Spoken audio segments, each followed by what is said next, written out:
Hello and a very warm welcome indeed to Quadriga, coming to you from the heart of Berlin. And it's been a turbulent week in German politics, during which the focus has been very much on Angela Merkel. She's often viewed as the most powerful woman in the world, but in a speech here in the German capital, the usually highly composed Chancellor Merkel revealed a surprising amount of emotion, including a rare expression of regret over aspects of her controversial refugee policy. It all followed another election setback for her Conservative CDU party, the fifth in a row. It came in a regional poll for the Berlin City Parliament, where the Conservatives now have less than a 20% share of the vote. So our question on Quadriga this week is, how wounded is Angela Merkel? And to discuss that question, I'm joined here in the studio by three seasoned observers of German politics, beginning with Derek Scally of the Irish Times, who says Merkel is unchallenged for now, but she could be wounded if the SPD, the Left Party and the Greens all join forces in a bid to oust her. Also with us is Alan Posener, regular columnist with the Berlin daily Die Welt.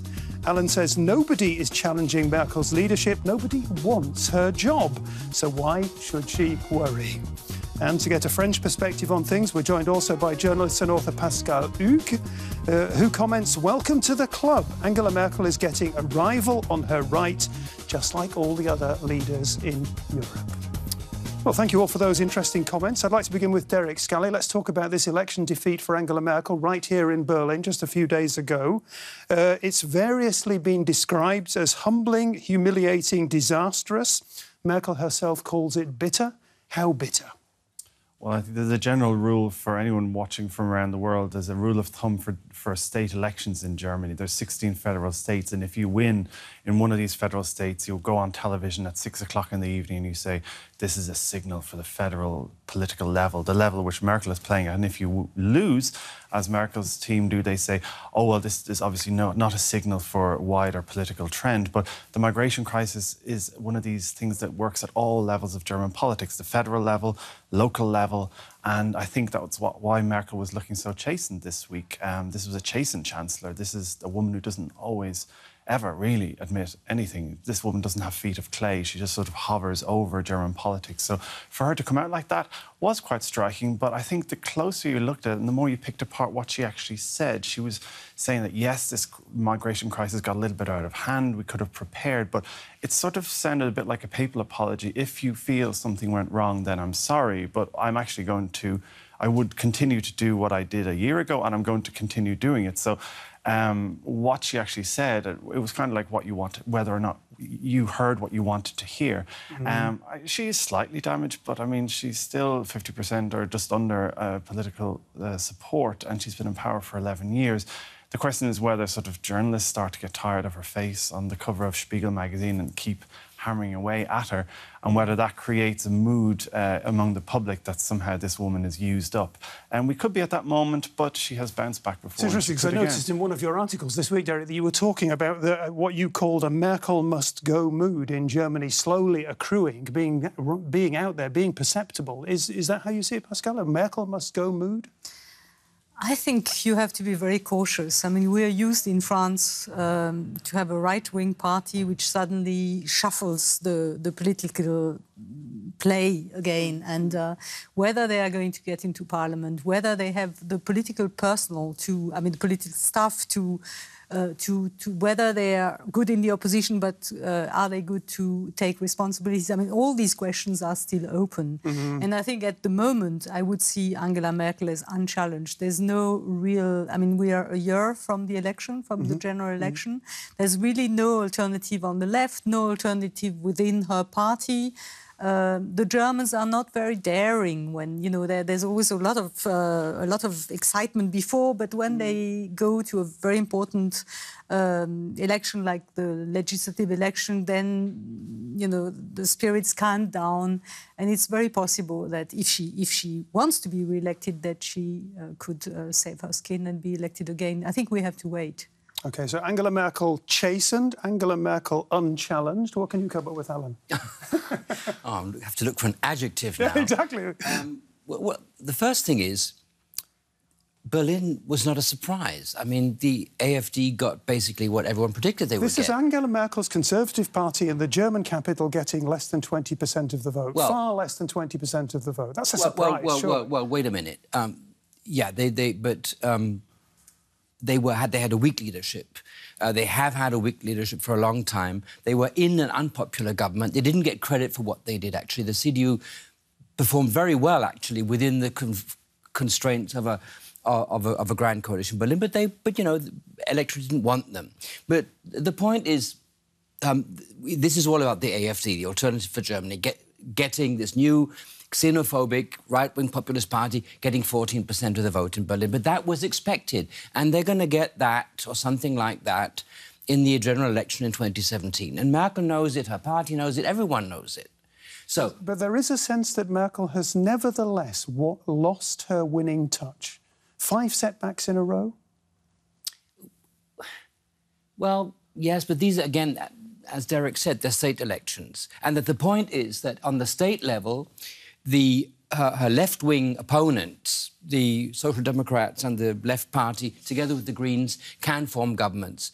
On a federal level, that's impossible. The Social Democrats cannot and will not go together with the Left Party, which is against NATO, which is pro-Putin and so on, which constrains them and has constrained them. In fact, the only reason Merkel is Chancellor is because the Left Party exists. And as long as the Left Party is there in Parliament, she will be Chancellor unless there's someone within her own party who says go, but there's no one. No, this is one of the bizarre things. Since Merkel has been in power since 2005, there actually has been a centre-left majority against her. She's centre-right, but she has had a centre-left. But as Alan said, they weren't able to get their act together. But this week, I mean, this is one of these great sort of curate's eggs. Why can't the centre-left in Germany get it together? And this week, after this election, there were signals once again being sent out, sort of smoke signals, flirtations with the Social Democrats and the left, which is the old East German Communist Party, perhaps bury the hatchet. And for the first time, when I was talking to people, there was a sign, at least, well, it's worth talking about. And we haven't had that before. And in 2013, the Social Democrats said, you know what, we're kind of screwed unless we work with the left, so we might as well consider it. And now they're considering it even more, and there have been lots of meetings, and it may yet come to nothing. But for the first time, Merkel has a majority against her. Now, the third party in that constellation is the Greens. And that's interesting because the Greens have worked with the Social Democrats, but Merkel might like to lure them into government in a year's time. So I think the Green Party will be quite interesting because they are the key to this centre-left alliance that has never actually gotten its act together against Merkel until now. Pascale, a final say in this round before we move on. You're nodding. No, I'm nodding, but I'm just thinking...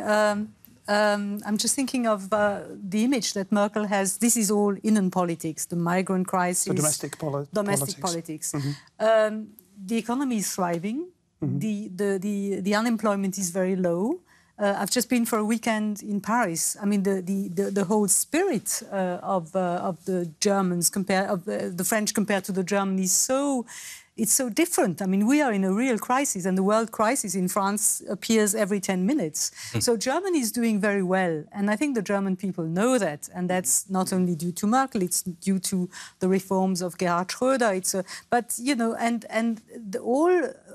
we Europeans, there's a lot of admiration in France, for example, for Angela Merkel. That's interesting. My sense had been that there is that mood of admiration, which had been so palpable a couple of years ago, had turned a little bit more towards exasperation with the Chancellor. Sometimes, yes, but on the whole, no. I mean, you like in Europe to have this stable, low-key, calm Germany, and she's, she's not perfect. But what would we get if she wasn't there anymore? And the sense I have is trust and gratefulness that it's a leader like that in this very bumpy time for Europe. So all these elements will play a role next year as well, and actually play for her. OK, let's move on a little bit. I'd like to go back to the address, this much-talked-about address that Angela Merkel gave in Berlin earlier this week, during which she referred to what has been her mantra throughout the refugee crisis for most of the past year, the words, "Wir schaffen das," we can do it, referring, of course, to the refugee crisis and the challenges that it poses. Let's listen in to what she had to say. Some say those words are provocative. That was certainly not my intent. I wanted to motivate people and be decisive and complimentary. anerkennend gemeint. Merkel admits she's made mistakes. God knows over the past few years we haven't done things as well as we could have. We have to do a better job with integration. She expressed real emotion. If I could, I would turn the clock back many, many years so that I could do a better job of working with the authorities to prepare for this situation. The events of late last summer caught us rather unprepared. And promised to do better.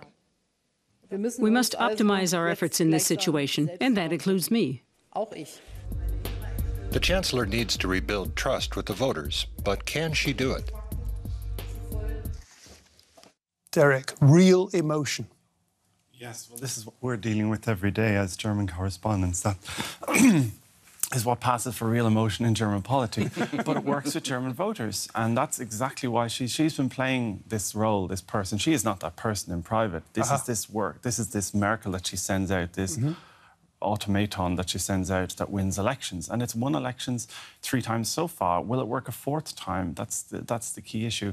I think nobody in her party is going to challenge her, and voters, it's the classic devil you know, devil you don't. I'm quite amused that the whole party is sort of, even in her own party, there's people saying, oh, well, we're getting tired of her and so on. And when you ever ask them, well, why aren't you challenging her? They've got 1 year to the election. If you're going to challenge your leader and take the party, now is the time to do it. And nobody has come out, and it sort of speaks volumes that the fresh new face or the fresh new hope for German politics is Wolfgang Schäuble. He's been partied around as the man most likely to replace Angela Merkel. The man has done much for Europe, but he's going to be 75 next year. So I think the party is not going to challenge her at the moment, and the question is whether or not they believe voters will go behind her. I think they haven't really got much choice than to just give it a go. OK, we'll talk about that a little bit more in a moment. I've just there's this the German media. They fell for the emotion this week, wouldn't you say? They were saying it's real emotion. It's real. It's not a show of political theatre. It's real. It's from the heart. Well, did they really? That was my feeling. Yeah. Maybe you sort of read into the media what you want to read into it.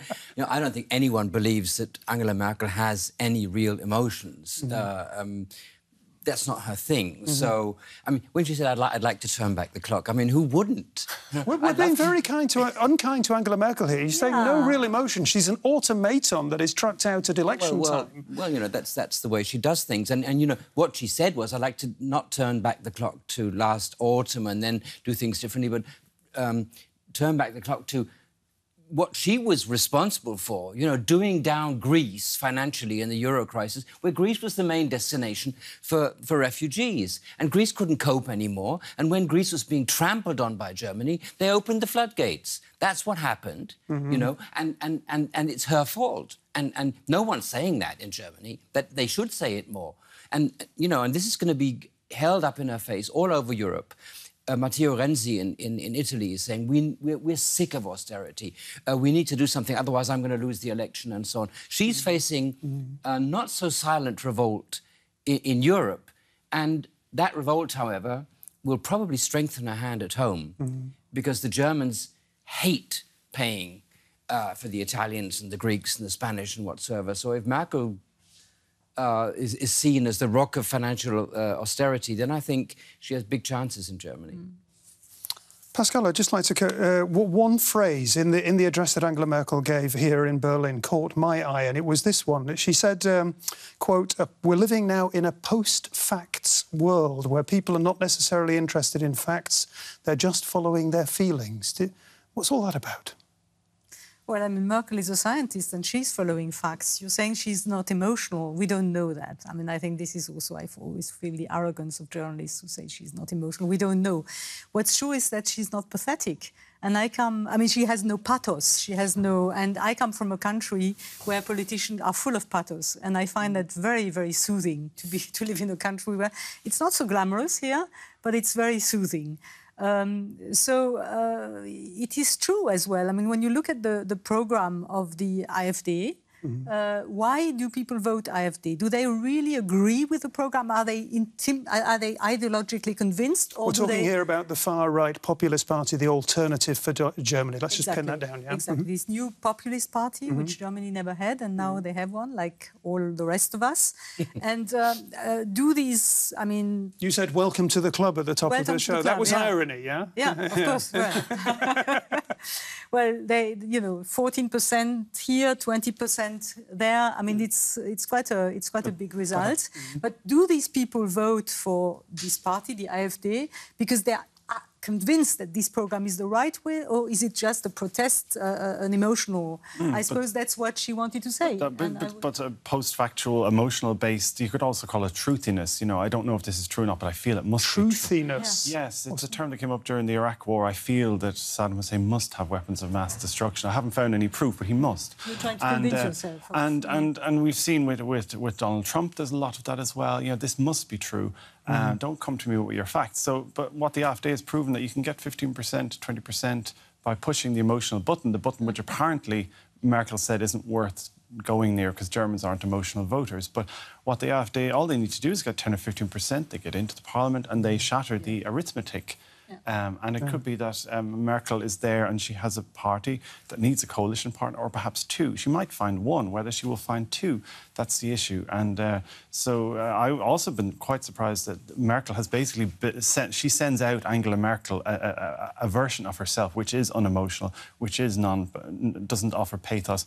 But that has worked for 11 years. But now there's this emotional mood, this frustration has been built up, and you can get 10 to 15% of the vote if you are the AfD and you push that button. And that, for me, is quite new. I'd just like to ask you, because people are curious about Angela Merkel. They see the mask.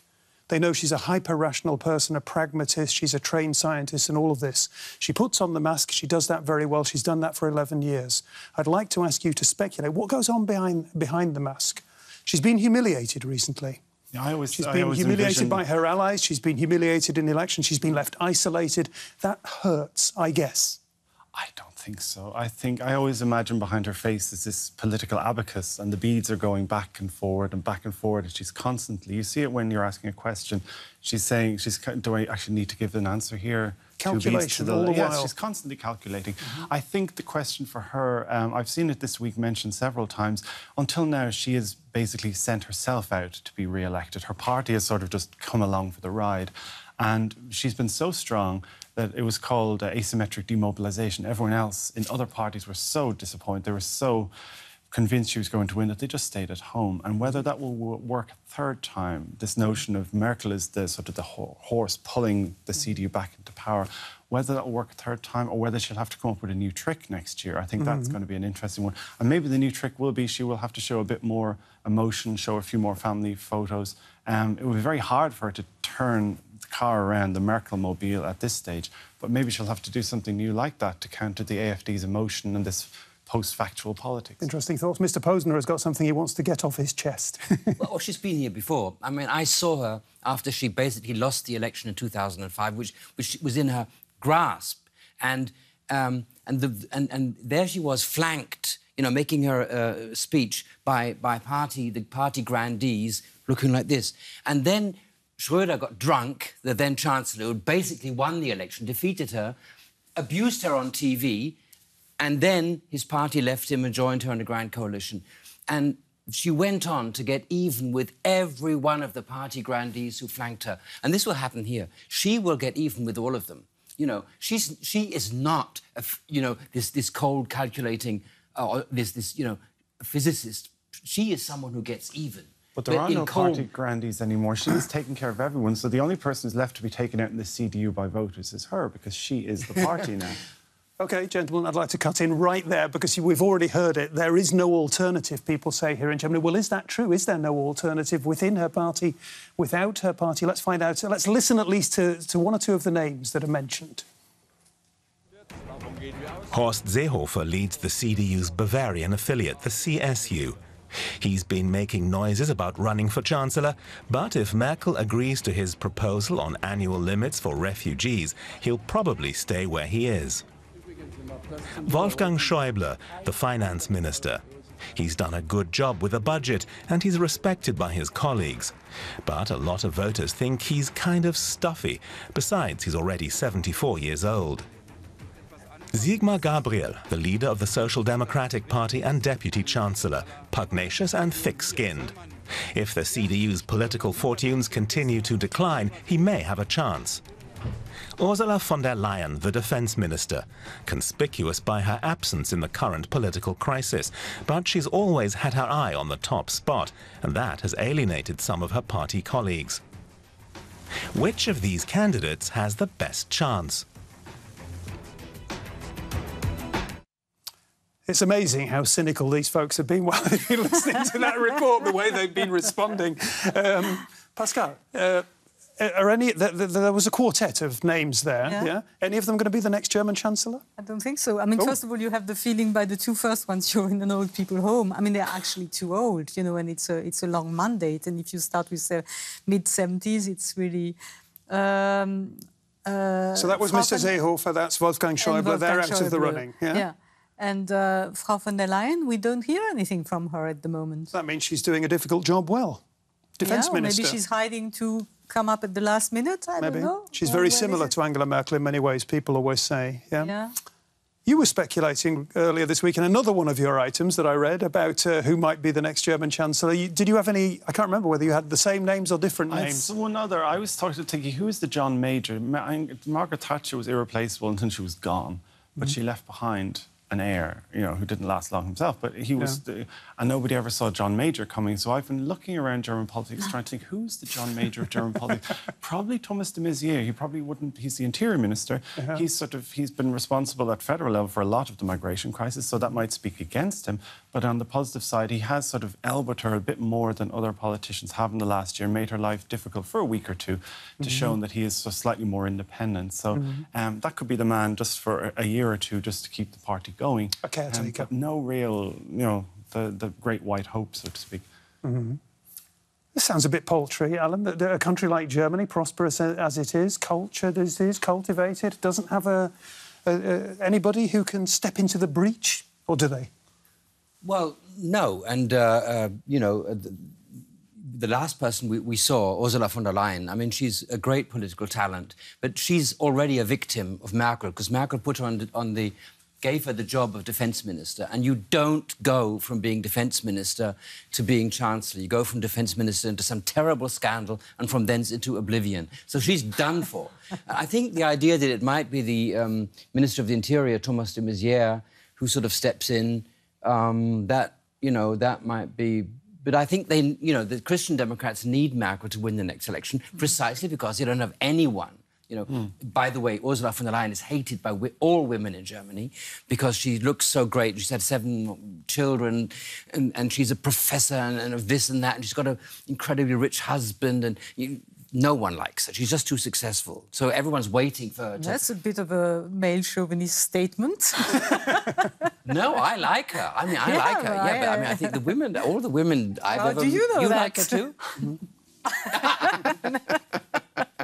I think there is no alternative to Angela Merkel in Germany at this point in time. Maybe Thomas de Maizière, maybe somebody else, maybe somebody will come right out of the ranks. We don't know. Is there an alternative to Angela Merkel in Europe? Because even when she goes, there's going to be a big vacuum. And that is a serious problem, for my money. It's a serious problem because we have election in France in May next year. So until then, I think Europe is a little bit blocked because when there is an initiative, it usually comes from France and Germany. Then we have to wait until the Germans have voted. Difficult. I mean, as I say, there's a lot of... she's really a character in Europe and very much respected. And also hated for her liberal policies. And, yeah, she's increasingly being shunned, especially by the Eastern Europeans. They're giving her a very hard time. They're dancing on her nose, as the Germans say. Yeah. Yes, but this is the first time everyone, and lots of leaders in Europe have always been opposed to Angela Merkel, particularly to the Euro crisis, but they can never get it together to actually form a posse and take her out, you know, and humiliate her in Brussels and so on. You see a few people, you know, the Visegrad group around Poland and the Czech Republic, but they're not as united as they claim. So you're almost seeing in Europe what you've seen in Germany. Lots of people want to take out Angela Merkel, but they can never seem to get it together themselves, amongst themselves, to challenge her. So I think, yeah, it's better the devil you know, I would say. Half a minute. Yeah, well, I think with Britain out, the point is that Angela Merkel is alone against the Mediterranean states, against France, Spain and Italy, who all want fiscal Keynesianism reintroduced into the European Union. By the way, rightly so. And I think they, especially Matteo Renzi, if he wins his referendum on the Constitution, which I think is in January of next year, then he's the man to watch in Europe. OK, I begin to hear the music that signals the end of the show. Each of you, how wounded is Angela Merkel? Nah, she's not wounded. She's OK. Pascale? I think so. She's tough. No problem there, no worries. Apparently, Derek? Of 9 lives, I think she's on about 6 or 7. OK, so what we have learned from this programme is that the Merkel era is going to continue, or should I say, drag on for the foreseeable future. Thanks very much for joining us here on Quadriga. If you want to get in touch with us, do via social media or the internet. Till next week, bye-bye. Cheers.